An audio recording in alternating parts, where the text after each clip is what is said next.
What is poppin' YouTube? Back again with another video. Today we are diving into my top 12 Dynasty quarterback rankings for Dynasty Fantasy Football. If you haven't already, go check out the video yesterday. Did a little mock draft of the rookies. You know, we love them rookies. It's rookie hype season. So go check that out because we'll also be talking maybe potentially about a rookie in my top 12 Dynasty rankings. So without further ado, let us get started. My QB1 for Dynasty Fantasy Football is going to be Patrick Mahomes. I don't really need to go into any stats. Don't really need to go into anything. Patrick Mahomes comes into the NFL and just exceeds expectations. We have been blessed. There is only a few quarterbacks that you get in your lifetime. Granted, I got to see a little bit of Tom Brady. Remember actually watching, I think my first Super Bowl I remember as a young kid was the New England Patriots and Eagles. So if you remember that, you remember that. Not the one with Nick Foles. No, come on, Donovan McNabb and T.O., baby. But anyway, Patrick Mahomes is the QB1. And so that is what we need to know. Patrick Mahomes, QB1. It's kind of been debate. I feel like there's been debates. It was Lamar versus Patrick Mahomes, Josh Allen versus Patrick Mahomes, Deshaun Watson versus Patrick Mahomes. But very much cemented, Patrick Mahomes is currently the QB1. My QB2 is going to be Josh Allen. Major regression happening for Gabe Davis, but Josh Allen, nonetheless, Konami code quarterback. And that's the thing with both Patrick Mahomes and Josh Allen is the fact that both of these guys are Konami code quarterbacks. Even though it feels like Patrick Mahomes doesn't run as much as Josh Allen, he does. Patrick Mahomes actually had 350 rushing yards last year, where as we look at Josh Allen, 776 rushing yards this year, averaging 24.2 fantasy points per game, put him as the QB3 on a fantasy football basis. Josh Allen, Patrick Mahomes are going to be the staples, 101, 102 in your startup league drafts. Felt like last year Josh Allen had almost surpassed Patrick Mahomes. Patrick Mahomes was always my QB1. So congrats if you have either of these guys. It's very strong standing in your startup drafts. My 103 and my QB3 in any startup is going to be Joe Burrow. Pair Joe Burrow, Jamar Chase, T. Higgins, Bengals looking great. Now the run game, offensive line, questions that need to be answered this offseason. But Joe Burrow, now granted, he may not be a Konami code quarterback, but he is a very solid quarterback on his own right. Oh, icy Joe Burrow had 4,527 passing yards. Man, I can't read. 21.7 fantasy points per game, 36 passing touchdowns, and had 260 rushing yards. Now, were those rushing yards because he wanted to run or because he had to run because of the terrible offensive line play? Which I know I say terrible. I'm thinking more of the playoffs. He did have a pretty good offensive line throughout this season. But Joe Burrow, my QB3, I think Joe Burrow has the makings of being the next Tom Brady. Now, I know he didn't make it to the Super Bowl this year, but it's looking like the AFC is going to have to start coming through Joe Burrow each and every year. Joe Burrow and Patrick Mahomes, that is a crazy matchup that we're going to be able to see for years on end. So good for us as football fans, but also good for you if you have him in Dynasty. My QB4 is going to be Justin Herbert. Now, I actually have Justin Herbert in my A tier. Last offseason, Justin Herbert was above Joe Burrow. I think this year very much so cemented Joe Burrow ahead of Justin Herbert. Justin Herbert in his own right, though, there was a lot that went wrong this season. We had a lot of injuries to Keenan Allen, Mike Williams. He was playing with a depleted receiving core, had to throw almost 700 times because there was injuries on defense too, and they were sometimes in negative game scripts. But he averaged 17.1 fantasy points per game, which put him as the QB 15, which is not great at all. So what's going to happen? I mean, they fire their offensive coordinator. They bring in Kellen Moore. We're excited to see. Maybe they draft another wide receiver. I'm a little bit worried about Keenan Allen potentially being on the cut list for this offseason. So that with all those uncertainties, that's why I have Justin Herbert not in the S tier, but in the A tier, starting it off as the QB4. If you get him in your startup draft at the 104, cannot blame you. But I'm excited to see what Justin Herbert does. I think when you watch him play, you definitely see the glimpses, and you're like, man, he is on the level of a Josh Allen or a Patrick Mahomes. But Justin Herbert still has a lot to, I think, show us as a fantasy football community, and that is why I have him as my QB4. Now, I would not hate if you took this guy over him. My QB5 is going to be the one, the only, Jalen Hurts. Jalen Hurts is the perfect testament of a Konami code quarterback, and another reason why if you get in a position where you're in a rookie draft and a quarterback falls to you that you really like, you should take him. 6'1", 222 pounds, was drafted in the second round, averaged 25.6 fantasy points per game this year, putting him as the QB1. And he only played 15 games. Jalen Hurts, with the core that they have around him, of course, they have 2 first-round picks this next year. They have A.J. Brown, Devontae Smith, maybe one of the best wide receiver cores in the league. And we're potentially, there's a lot of mocks where maybe Bijan Robinson goes there. And for a lot of my one-on-ones, I would love that for Bijan Robinson. But even more, I love Jalen Hurts' landing spot. I love the talent. I love the Konami code. Now, how long will I think he's a little bit different of some of these other quarterbacks that I talk about later that run all the time. He does run, but he reminds me, he seems to be a smart runner where he only runs when he absolutely needs to. I know he hurt that shoulder, but that was more on a scramble, so we can't attribute any of his rushing attack to that. But yeah, Jalen Hurts has made himself into a top 5 dynasty quarterback, and especially if he gets a contract extension this offseason, locking him in long term. Exciting stuff for Jalen Hurts. My QB6, you know what? I will let you know. Before this, I made a whole video. My mic wasn't plugged in. My QB6, I'm switching this up. It's going to be Deshaun Watson. Massage therapist, bad guy, Deshaun Watson. Now, Deshaun Watson, you may be asking me, Caleb, do you not watch football? Yes, I do watch football. And Deshaun Watson was terrible. Only averaged 15.1 fantasy points per game in the 6 games that he played. But we do need to remember, back in 2020, averaged 23.5 fantasy points per game, QB5. And then back in 2019, averaged 22 fantasy points per game as the QB2.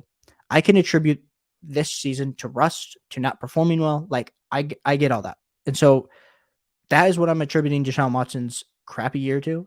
And maybe he'll prove me wrong and be terrible, and I will have to eat this take all next offseason or next season and offseason if it goes really bad.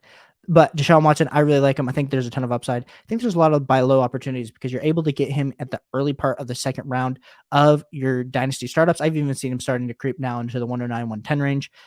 That is where I see his value being. So if you draft Deshaun Watson there, I cannot blame you. My QB7 is going to be Lamar Jackson. Now, why am I taking Lamar Jackson over Trevor Lawerence? It's a great question. I think the main thing for me with Lamar Jackson is there's potential that he gets a new landing spot. He's going to be getting a new offensive coordinator, whether it's with the Baltimore Ravens or without. And I imagine they add into his receiving course because the Baltimore Ravens, even though they've drafted, Rashard Bateman, they brought in some free agents. They traded away Hollywood Brown, which I thought if they had Hollywood Brown and Rashad Bateman with Mark Andrews, that was going to be a really good receiving core. That didn't happen. Lamar Jackson was injured this year, only played 12 games. So there is a little bit of concern. When we look back at 2020, only played 15 games. 2021, only played 12 games. Only played 12 games this year too. Is this going to be what it's going to be like with Lamar Jackson being a running quarterback? Now, I know I didn't say the same things about Jalen Hurts or anything like that. We can't project injuries in Dynasty, but I will say the fact it's been a while. 2019 is when he went off and was the QB1 with 28.2 fantasy points a game. He's been averaging around 20 to 21 fantasy points a game the last 3 seasons and only playing 12 games. So a lot is up on Lamar Jackson's Dynasty value this year. That's what I will say. If I'm a contender, though, I am betting on it because you can get him cheap when you consider the fact that you could argue, really good argument that, Lamar Jackson has already proved it and Justin Herbert hasn't. And so for me, I am buying Lamar Jackson if I need a QB1, if I need a very solid QB2, like with superstar potential, I'm trying to trade for Lamar Jackson. So he is my QB7, which is kind of crazy to say. My QB8 is going to be Justin Fields. Now, you may be wondering, Caleb, there's a very substantial player that you are leaving off the board that is still there, that was the second coming of Andrew Luck as a prospect and everything like that. I hear all that. But I'm playing fantasy football, and I think the thing with me is Justin Fields showed in a flash as being the QB5 this year, only playing 15 games.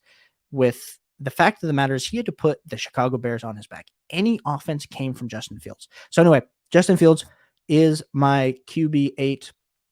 And yeah, excited. Hopefully they draft a wide receiver and the Bears can start to build around Justin Fields properly, kind of like with what happened with Jalen Hurts with A.J. Brown and everything like that. So excited to see what happens here over the next month and 2 into the NFL season.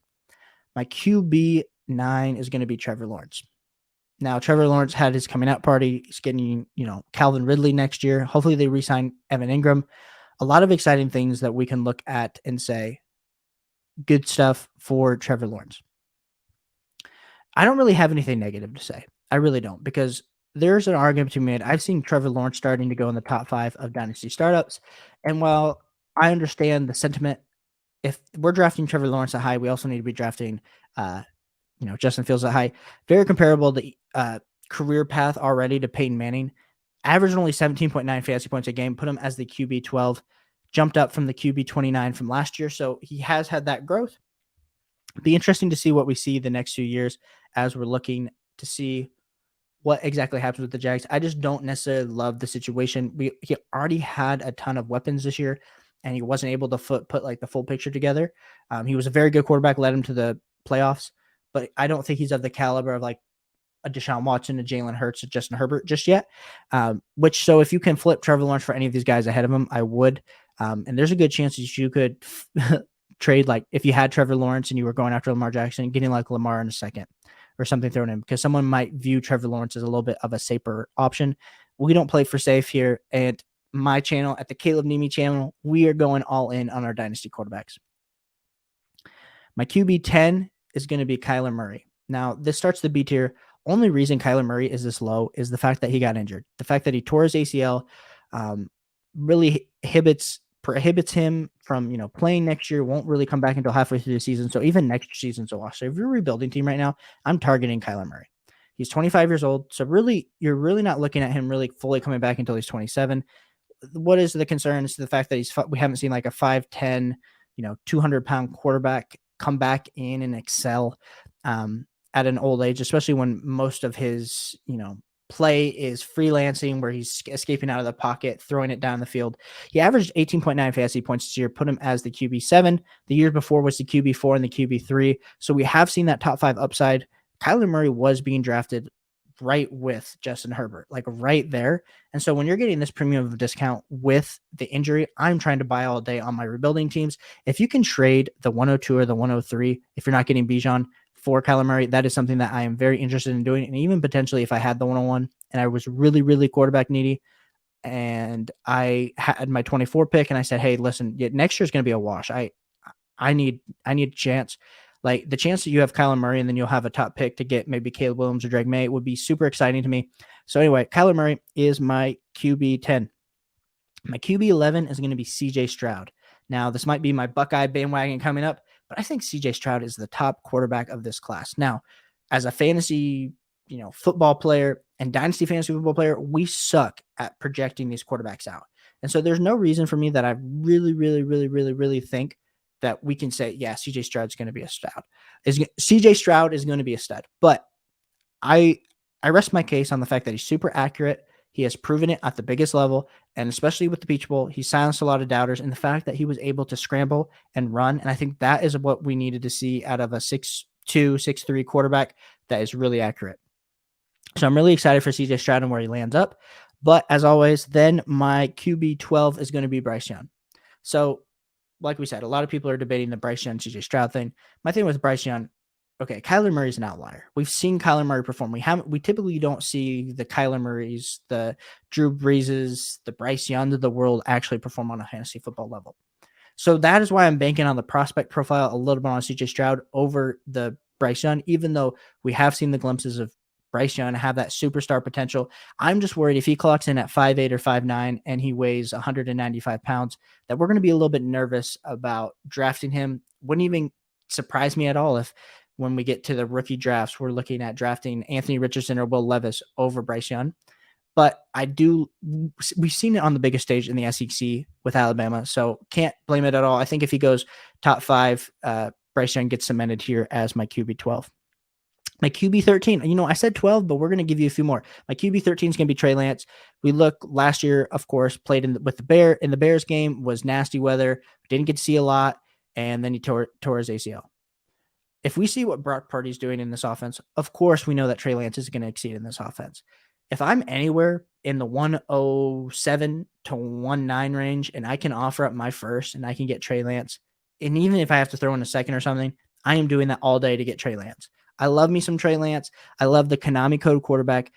These are the type of quarterbacks that you want to bet on, that if they get in the right situation, which Trey Lance is, gets with the offensive weapons, Debo, Brandon Ayuk, CMC, George Kittle, that he will be able to excel.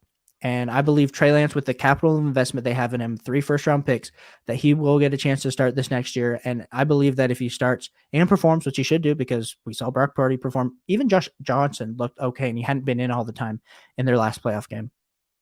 I think there's a lot to be liked about Trey Lance. And I'm going to give you a final 2 more. So Trey Lance has my QB 13. My QB 14 is going to be Anthony Richardson. Right now he's projected to go either late first round, but he's starting to creep up. I've seen a lot of mocks where he's going to like the Washington Redskins, somewhere along those lines in the top 10 picks. If that happens, Anthony Richardson is cementing himself as my QB 14 with his prototypical ability to be a Konami code quarterback. He's going to be developed. It's going to take him some time. But Anthony Richardson will then skyrocket himself into a top 5 rookie pick for Superflex. And then the same could be said for my QB 14 is going to be Will Levis. Now, I think Will Levis, why am I putting Will Levis behind Anthony Richardson, even though it's like pretty much projected that Will Levis will go before Anthony Richardson in the NFL draft? Same as that thing. Anthony Richardson is the Konami code quarterback. Will Levis is not, even though people are hinting at the fact that Will Levis has the rushing upside.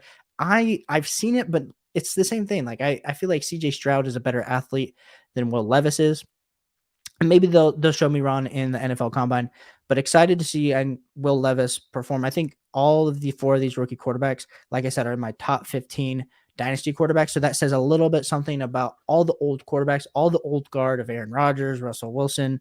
Who else am I forgetting? Matthew Stafford, Jimmy G, Dak Prescott. Like all those guys are being put into the wayside. The young guns are in. So this is my dynasty rankings. So if you stayed this far, appreciate you guys for checking in. Tomorrow we'll be jumping into my top 12 dynasty running back rankings. We're just going to keep putting out this content. So if you haven't already, hit that like button, hit that subscribe button. If it's your first time joining the channel, we're going to be putting out a lot more dynasty fantasy football content as we continue on through this year, and appreciate you guys for tuning in, and we'll catch you on the flip side.